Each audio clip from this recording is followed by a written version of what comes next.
Bismillahirrahmanirrahim. Assalamualaikum warahmatullahi wabarakatuh. Perkenalkan, nama saya Mita Silpiani, kelas 12 IPS 3 dari grup 2 sebagai ketua. Di sini kami akan menjelaskan materi dari kelas 10, kelas 11, dan kelas 12 yang kami pelajari, baik tugas rangkuman maupun latihan. Assalamualaikum warahmatullahi wabarakatuh. Di sini saya akan menjelaskan bab 1 sampai 2 kelas 10. Bab 1, nilai Pancasila dalam kerangka praktik penyelenggaraan pemerintah negara. Dua pedoman yaitu Pancasila dan Undang-Undang 1945. Pancasila adalah dasar negara, Undang-Undang 1945 adalah pedoman negara. 1 Juni adalah lahirnya Pancasila, 1 Oktober adalah lahirnya kesaktian Pancasila. BPUPKI, Badan Penyelidik Usaha-Usaha Persiapan Kemerdekaan Indonesia. PPKI, Panitia Kecil Panitia Persiapan Kemerdekaan Indonesia. Undang-Undang 1945. Pedoman negara, yang pertama pembukaan, yang kedua batang tubuh Undang-Undang Dasar 1945, 16 bab, 37 pasal, 80 ayat, 4 pasal aturan peralihan, 2 pasal aturan tambahan. Negara-negara yang menjajah Indonesia adalah yang pertama Portugal, yang kedua Spanyol, yang ketiga Inggris, yang keempat Belanda. Belanda adalah negara yang menjajah Indonesia paling lama. Yang kelima Jepang, dan 3 periode. 1 Orla, yaitu 1945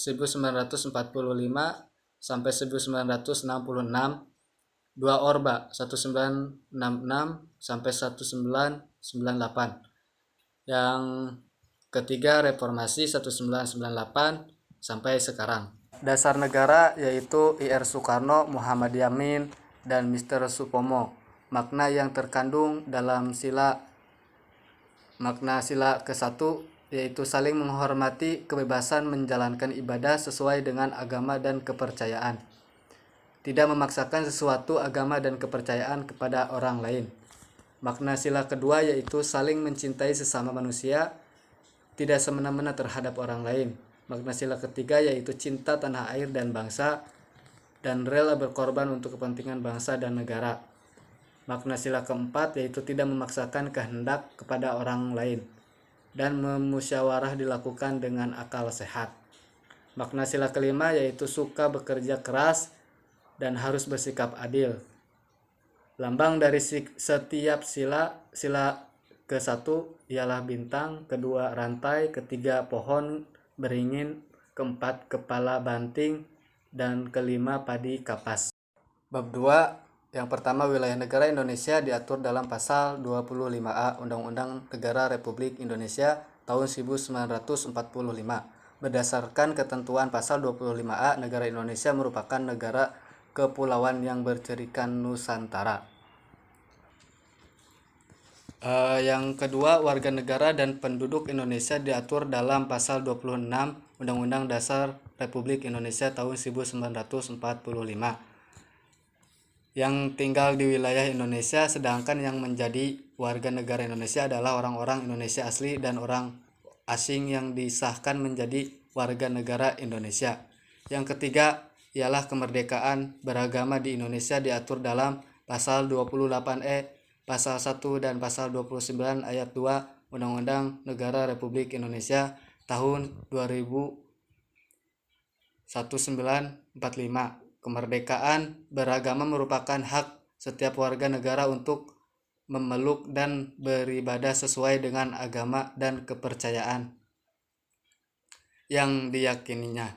Kemerdekaan beragama tidak diartikan sebagai kebebasan untuk memaksakan ajaran agama kepada orang lain. Yang keempat ialah sistem pertahanan dan keamanan negara Indonesia diatur dalam pasal 30 Undang-Undang Negara Republik Indonesia tahun 1945. Sistem pertahanan dan keamanan yang dikembangkan adalah sistem pertahanan dan keamanan rakyat semesta dengan TNI dan Polri sebagai kekuatan utama, sedangkan rakyat sebagai kekuatan pendukung. Sistem pertahanan dan keamanan negara tidak akan kokoh apabila tidak didukung oleh kesadaran bela negara dari setiap warga negara Indonesia. Terima kasih. Wassalamualaikum warahmatullahi wabarakatuh. Assalamualaikum warahmatullahi wabarakatuh. Di sini saya akan sedikit menjelaskan tentang materi kelas 11 semester 1 bab 3 dan bab 4. Materi bab 3 mengenai kewenangan lembaga-lembaga negara menurut Undang-Undang Dasar Negara Republik Indonesia tahun 1945 dapat disimpulkan sebagai berikut.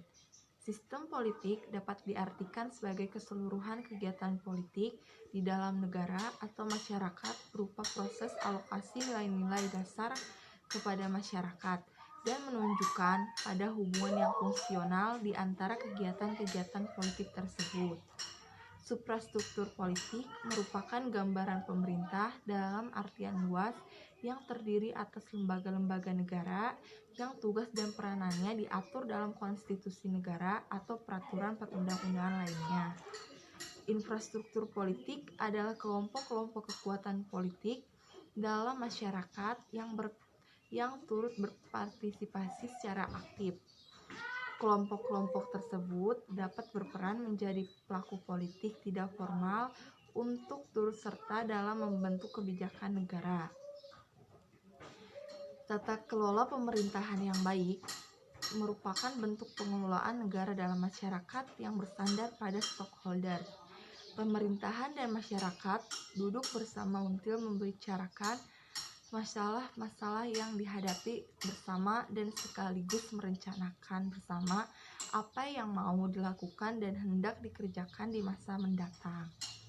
Selanjutnya, materi bab 4 mengenai tentang hubungan struktural dan fungsional pemerintah pusat dan daerah dapat disimpulkan sebagai berikut. Negara Republik Indonesia sebagai negara kesatuan menganut asas desentralisasi dalam penyelenggaraan pemerintahan dan memberikan kesempatan dan keleluasaan kepada daerah untuk menyelenggarakan otonomi daerah. Pelaksanaan otonomi daerah di Indonesia diselenggarakan dalam rangka memperbaiki kesejahteraan rakyat, di mana pembangunan suatu daerah dapat disesuaikan oleh pemerintah daerah dengan memperhatikan potensi dan kekhasan daerah masing-masing. Penyelenggara pemerintahan pusat dalam pelaksanaan otonomi daerah di Indonesia adalah Presiden, dibantu oleh Wakil Presiden dan Menteri Negara. Dalam menyelenggarakan pemerintahan, pemerintah pusat menggunakan asas desentralisasi, tugas pembantuan, dan rekonstruksi sesuai dengan peraturan perundang-undangan. Penyelenggaraan pemerintah daerah menggunakan asas otonomi dan tugas pembantuan. Asas Medowoin merupakan keikutsertaan pemerintah daerah untuk melaksanakan urusan pemerintahan yang kewenangannya lebih luas dan lebih tinggi di daerah tersebut. Kewenangan pemerintah daerah dalam pelaksanaan otonomi daerah meliputi perencanaan, pelaksanaan, pengawasan, pengendalian, dan evaluasi pada semua aspek pemerintahan. Sekian materi bab 3 dan bab 4 yang dapat saya sampaikan. Kurang lebihnya mohon maaf. Tutup. Wabillahi taufiq wal hidayah. Wassalamualaikum warahmatullahi wabarakatuh. Bab 5. Integrasi nasional dalam bingkai Bhinneka Tunggal Ika. A. Kebinekaan bangsa Indonesia merupakan realitas yang tidak dapat dipungkiri keberadaan untuk mendorong terciptanya perdamaian dalam kehidupan bangsa dan negara. B. Pentingnya konsep integrasi nasional. 1. Pengertian integrasi nasional berasal dari dua kata, yaitu integrasi dan nasional. Integrasi artinya pembaruan hingga menjadi satu kesatuan yang utuh. 2. Syarat integrasi. A. Anggota-anggota masyarakat berasa bahwa berhasil saling mengisi kebutuhan-kebutuhan antara satu dan lainnya. B. Terciptanya kesepakatan konsensus bersama mengenai norma-norma dan nilai-nilai sosial dan dilestarikan dan dijadikan pedoman. C. Norma-norma dan nilai sosial dijadikan aturan baku dalam melangsungkan proses integrasi sosial. C. Faktor pembentukan integrasi nasional. 1. Adanya rasa senasib dan seperjuangan yang diakibatkan oleh bersejarah. 2. Adanya ideologi nasional yang tercermin dalam simbol negara, yaitu Garuda Pancasila dan semboyan Bhinneka Tunggal Ika. 3. Adanya semangat persatuan dan kesatuan dalam bangsa, bahasa, tanah air Indonesia. D. Tantangan dalam menjaga keutuhan NKRI adalah mengawal NKRI agar tetap utuh dan bersatu.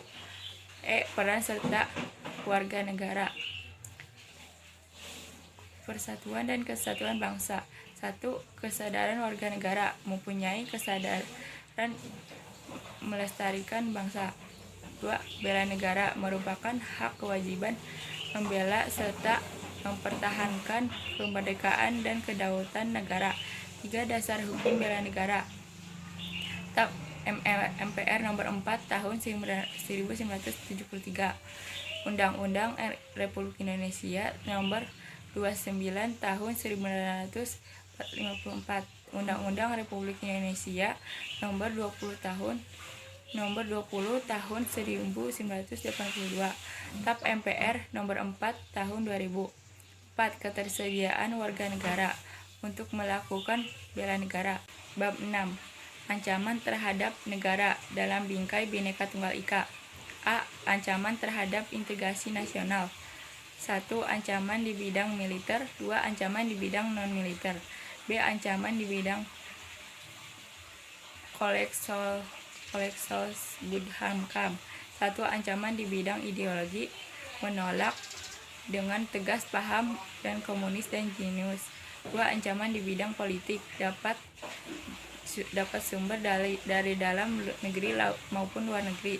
3. Ancaman di bidang ekonomi, merupakan bukti nyata dari pengaruh globalisasi. 4. Ancaman di bidang sosial budaya, dapat dibedakan atas ancaman dari dalam dari luar negeri. 5. Ancaman di bidang pertahanan dan keamanan. C.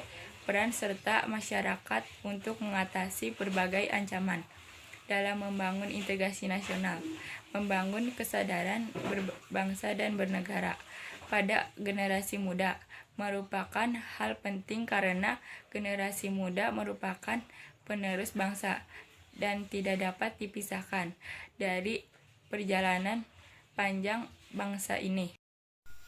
Assalamualaikum warahmatullahi wabarakatuh.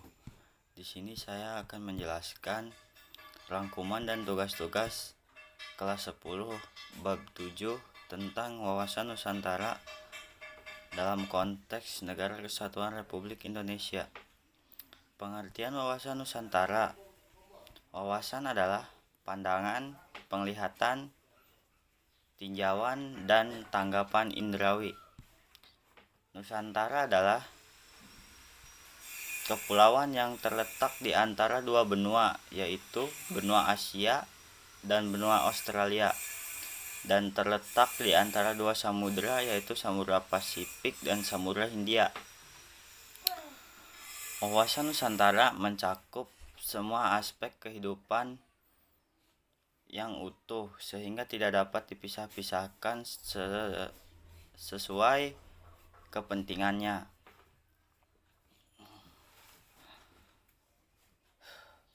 Hakikat Nusantara. Hakikat wawasan Nusantara adalah keutuhan Nusantara dalam pengertian cara pandang yang utuh menyeluruh dalam lingkup Nusantara demi kepentingan Indonesia. Asas wawasan Nusantara adalah 1. Kepentingan yang sama. 2. Kejujuran. 3. Keadilan. Fungsi wawasan Nusantara sebagai pedoman, motivasi, dorongan, serta rambu-rambu yang menentukan segala kebijaksanaan. Tujuan wawasan Nusantara adalah mewujudkan nasionalisme setinggi mungkin di segala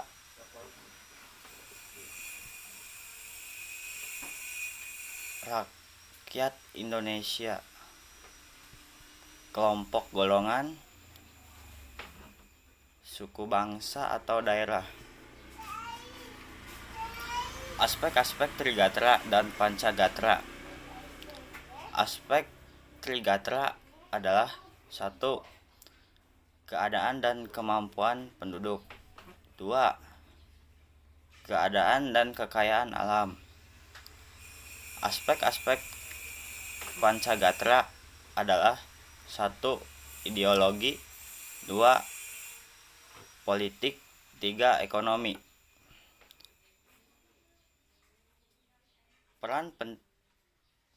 Peran siswa dalam mendukung implementasi wawasan Nusantara adalah 1. Kemanusiaan yang adil dan beradab. 2. Mendukung persatuan bangsa. 3. Mempunyai wawasan berbangsa dan bernegara. Wassalamualaikum. Assalamualaikum warahmatullahi wabarakatuh.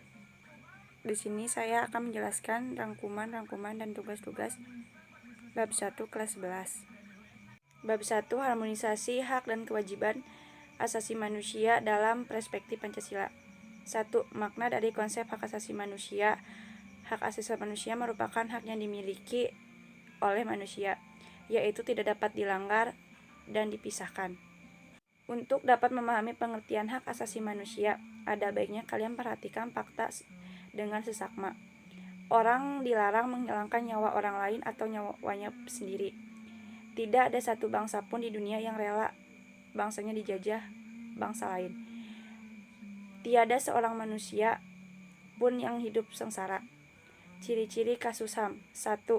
Hakiki. 2. Universal. 3. Tidak dapat dicabut. 4. Tidak dapat dibatasi. Makna kewajiban asasi manusia. Hak dan kewajiban asasi merupakan dua hal yang saling berkaitan, keduanya memiliki hubungan sebab akibat. Substansi hak dan kewajiban asasi manusia dalam Pancasila. Salah satu karakteristik hak dan kewajiban asasi manusia adalah bersifat universal. Artinya, hak dan kewajiban asasi merupakan suatu yang dimiliki, wajib dilakukan oleh setiap manusia. Oleh sebab karena itu, setiap negara wajib menegakkan hak asasi manusia. 1. Hak dan kewajiban asasi manusia dalam nilai dasar Pancasila yang berkaitan dengan sila kelima. 2. Hak dan kewajiban manusia dalam nilai instrumen Pancasila. 3. Hak dan kewajiban asasi manusia dalam prakis sila-sila Pancasila. C. Kasus pelanggaran hak asasi manusia. 1. Penyebab pelanggaran hak asasi manusia. Pelanggaran HAM disebabkan oleh faktor berikut. 1. Faktor internal, yaitu berasal dari pelaku pelanggaran HAM. A. Rendahnya kesadaran HAM. B. Sikap tidak toleran. 2. Faktor eksternal, yaitu faktor dari luar manusia. Penyalahgunaan kekuasaan, penyalahgunaan teknologi. 2. Kasus pelanggaran hak asasi manusia. A. Kerusuhan Tanjung Priuk tanggal 12 September 1984. Penculikan aktivis pada tanggal 1997 sampai 1998. Pemerintah Indonesia dalam proses penegakan HAM ini telah melakukan langkah-langkah strategi, di antaranya: A. Pembentukan Komis Nasional Hak Asasi Manusia Komnas HAM. B. Pembentukan Instrumen HAM. B. Pembentukan Pengadilan HAM. Sekian dari saya, ditutup. Wabillahi taufiq wal hidayah. Wassalamualaikum warahmatullahi wabarakatuh.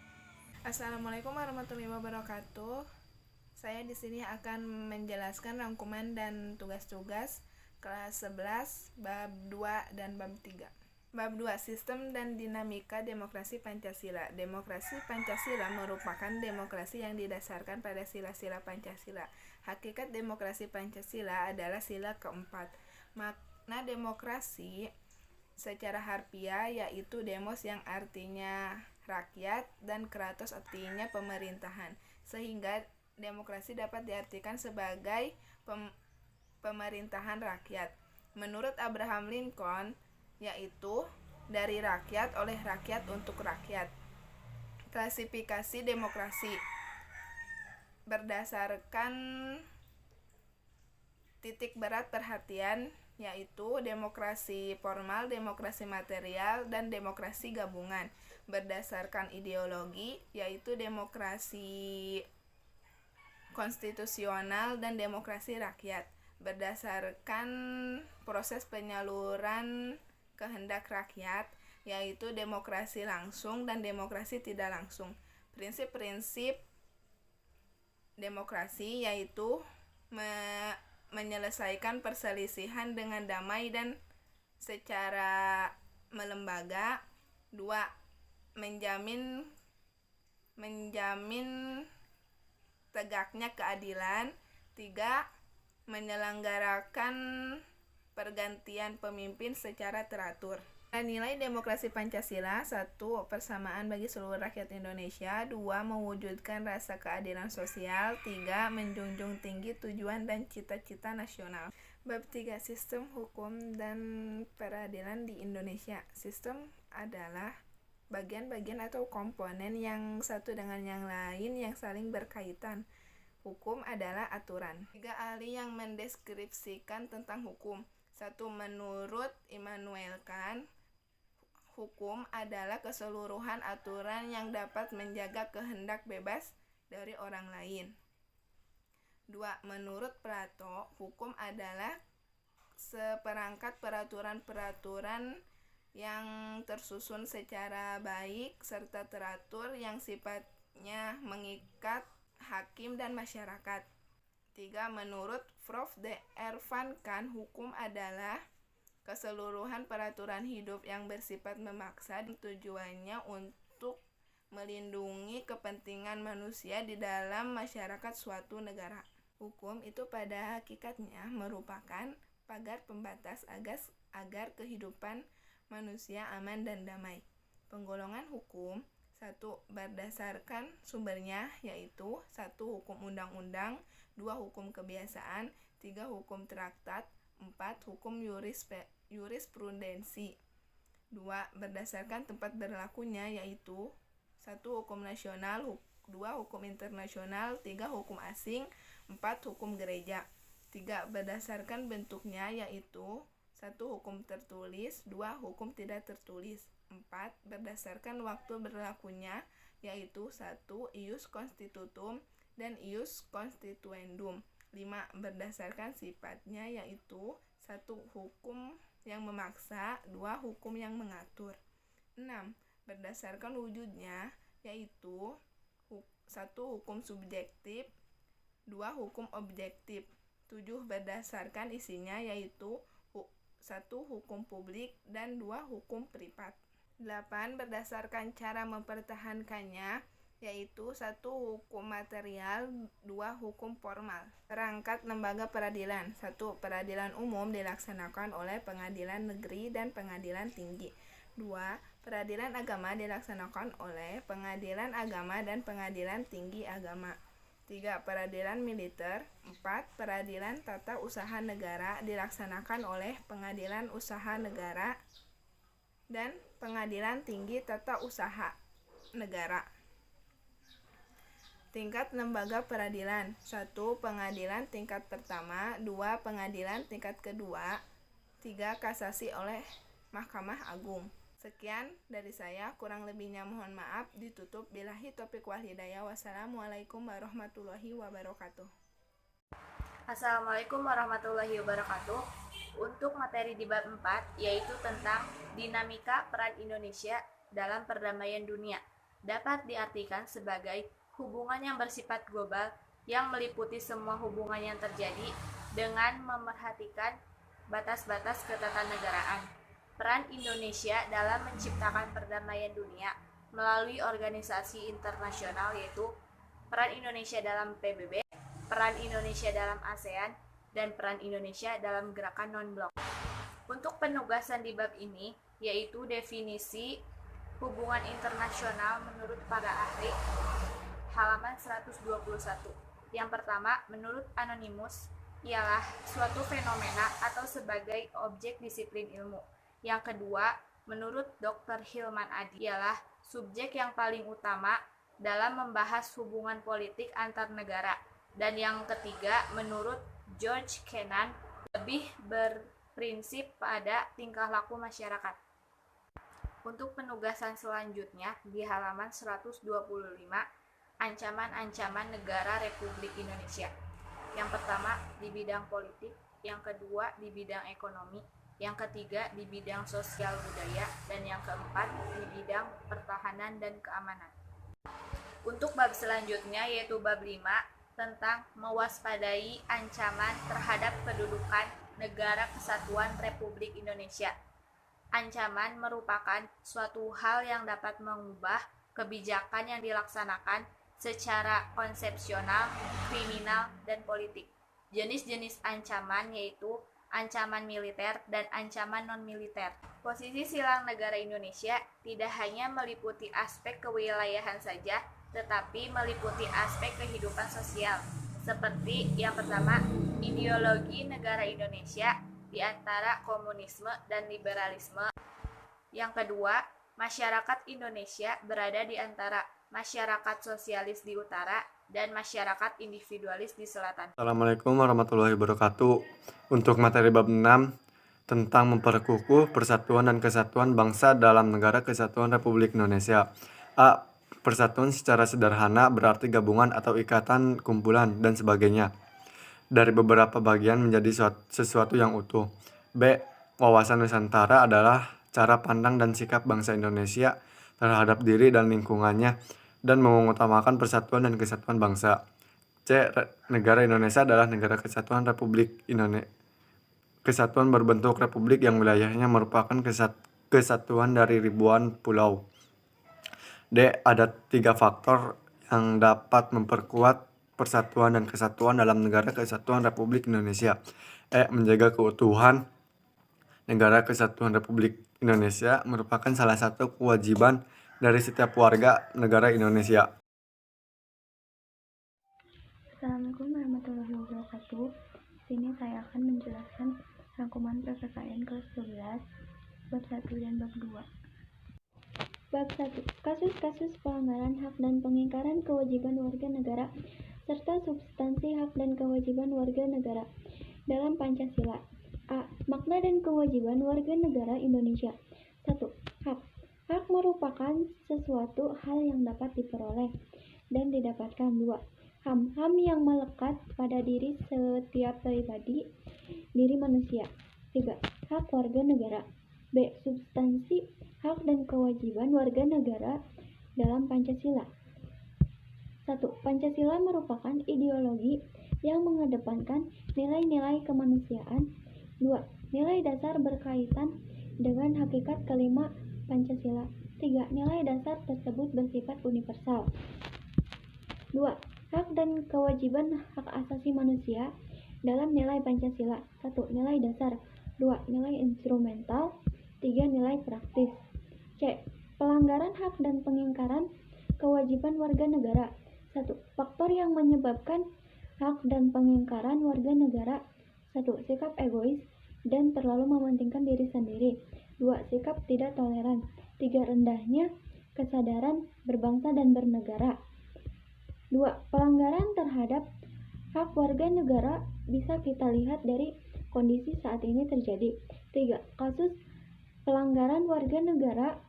1. Tidak membayar pajak negara. 2. Membuang sampah sembarangan. D. Penanganan pelanggaran hak dan kewajiban warga negara. 1. Upaya pemerintah dalam menangani kasus pelanggaran kewajiban warga negara. 2.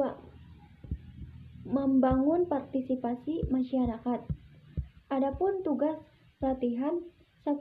Jelaskan Apa hak dan kewajiban sila kedua berdasarkan nilai praktis? Jawabannya yaitu hak. Hak yaitu hakikat untuk mendapatkan kehidupan yang layak. Adapun kuis halaman 20-21 tentang tinggi angka putus sekolah.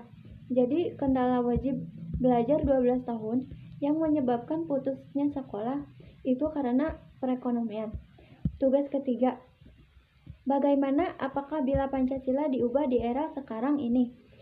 Jawabannya Pancasila diubah, meskipun di era sekarang tetap tidak bisa karena Pancasila adalah 5 dasar yang dipimpin oleh para bangsa untuk dijadikan pandangan hidup sekaligus dasar negara Indonesia. Bab 2. Perlindungan dan penegakan hukum di Indonesia. Hakikat perlindungan dan penegakan hukum. 1. Konsep perlindungan dan penegakan hukum menurut Andi Hamzah, perlindungan hukum dimaknai sebagai daya upaya yang dilakukan secara sadar oleh setiap orang maupun lembaga pemerintah dan swasta yang bertujuan mengusahakan pengamanan dan kesejahteraan hidup. 2. Pentingnya perlindungan dan penegakan hukum. Sebagai negara hukum, Indonesia wajib melaksanakan proses perlindungan dan penegakan hukum. B. Peran lembaga penegak hukum dalam menjamin keadilan dan kedamaian. Polri merupakan lembaga negara yang berperan dalam memelihara keamanan dan ketertiban masyarakat, menegakkan hukum, serta melindungi keamanan dalam negeri. 3. Peran hakim sebagai pelaksanaan kekuasaan kehakiman. 4. Peran advokat dalam penegakan hukum. Advokat adalah orang yang berprofesi memberi jasa hukum baik di dalam maupun di luar pengadilan. 5. Peran Komisi Pemberantasan Korupsi adalah sebagai komisi yang dibentuk pada tahun 2003 berdasarkan Undang-Undang Republik Indonesia Nomor 30 Tahun 2002 tentang Komisi Pemberantasan Tindak Pidana Korupsi. C. Dinamika pelanggaran hukum. Pelanggaran hukum merupakan pengingkaran terhadap kewajiban yang telah ditetapkan oleh peraturan atau hukum yang berlaku. Kelas 12 Bab 3. Pengaruh kemajuan IPTEK terhadap Negara Kesatuan Republik Indonesia. A. Mengidentifikasi pengaruh kemajuan terhadap NKRI. 1. Pengaruh positif kemajuan IPTEK bagi kehidupan bermasyarakat, berbangsa, dan bernegara. A. Aspek politik. Tidak dapat dipungkiri bahwa kemajuan IPTEK telah berhasil menanamkan nilai-nilai dalam kehidupan politik bangsa Indonesia. B. Aspek ekonomi. Pengaruh positif IPTEK bagi kehidupan ekonomi yang dapat kita ambil diantaranya. 1. Makin meningkatnya investasi asing atau penanaman modal asing di negara kita. 2. Meningkatnya kemakmuran masyarakat. C. Aspek sosial budaya. Kemajuan informasi dan teknologi yang ditandai dengan adanya internet dan makin canggihnya alat-alat komunikasi. Aspek hukum, pertahanan, dan keamanan. Pengaruh positif IPTEK dalam bidang ini diantaranya 1. Makin menguatnya supremasi hukum. 2. Munculnya regulasi hukum dan pembuatan peraturan perundang-undangan. 2. Pengaruh negatif IPTEK bagi kehidupan bermasyarakat, berbangsa, dan bernegara. A. Aspek politik. Nilai-nilai yang dibawa oleh IPTEK seperti keterbukaan, kebebasan, dan demokrasi tidak menutup kemungkinan akan disalahartikan oleh masyarakat Indonesia. B. Aspek ekonomi. 1. Indonesia akan dibanjiri oleh barang-barang dari luar negeri. 2. Cepat atau lambatnya perekonomian Indonesia akan dikuasai oleh pihak asing. C. Aspek sosial budaya. 1. Munculnya gaya hidup konsumtif. 2. Munculnya sifat hedonisme. D. Aspek hukum, pertahanan, dan keamanan akan menimbulkan tindakan anarkis dari masyarakat yang dapat mengganggu stabilitas nasional. B. Membangun sikap selektif dalam menghadapi berbagai pengaruh. 1. Sikap tanggung jawab dalam membangun IPTEK. 2. Sikap selektif terhadap pengaruh kemajuan IPTEK. Ada 3 alternatif sikap yang dapat diambil. 1. Menolak dengan tegas semua pengaruh kemajuan IPTEK. 2. Menerima semua pengaruh tersebut. 3. Bersikap selektif terhadap pengaruh tersebut. Assalamualaikum warahmatullahi wabarakatuh. Saya akan menjelaskan rangkuman kelas 12 Bab 4. Hakikat persatuan dari kesatuan adalah negara Republik Indonesia. A. Hakikat negara kesatuan Republik Indonesia. 1. Konsep negara kesatuan.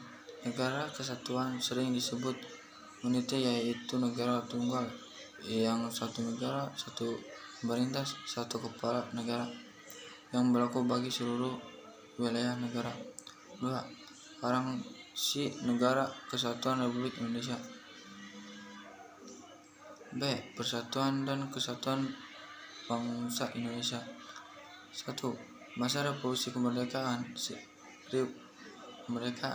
18 Agustus 1045 sampai 27 Desember 1949. Adanya gerakan separatis. A. Pembentukan PKI. B. Gerakan Darurat Islam, Tentara Islam Indonesia di Jawa Barat. 2. Masa Revolusi Indonesia Serikat 27 Desember 1949 sampai 17 Agustus 1950. Gerakan yang terjadi pada masa ini. A. Gerakan Angkatan Perang Ratu Adil. B. Pemberontakan Aldi Aziz di Makassar. C. Gerakan Republik Maluku Selatan. 3. Masa Demokrasi Liberal 17 Agustus 1950 sampai 5 Juli 1959. Gerakan separatis Sulawesi, Aceh, dan Kalsel. 4. Masa Orde Lama 5 Juli 1959 sampai 11 Maret 1966. 5. Masa Orde Baru 11 Maret 1966 sampai 21 Mei 1908. 6. Masa Revolusi 21 Juli 1988 per sekarang. Sekian dan terima kasih. Saya di sini akan membacakan kesimpulan dari salah satu materi kelas 10, 11, dan kelas 12. Pancasila sebagai falsafah bangsa dalam bernegara, nilai hakiki yang harus termanifestasikan dalam simbol-simbol kehidupan bangsa, lembaga persatuan bagian, dan sebagai pandangan hidup bangsa. Demokrasi adalah bentuk pemerintahan dari rakyat, oleh rakyat, dan untuk rakyat. Warga negara adalah sesuatu yang dapat dimiliki warga negara dari negaranya, seperti hak untuk hidup secara layak, aman, dan hak lainnya yang diatur dalam undang-undang. Sekian dari kelompok kami, kurang lebihnya mohon maaf. Ditutup, wabillahi taufiq wal hidayah. Wassalamualaikum warahmatullahi wabarakatuh.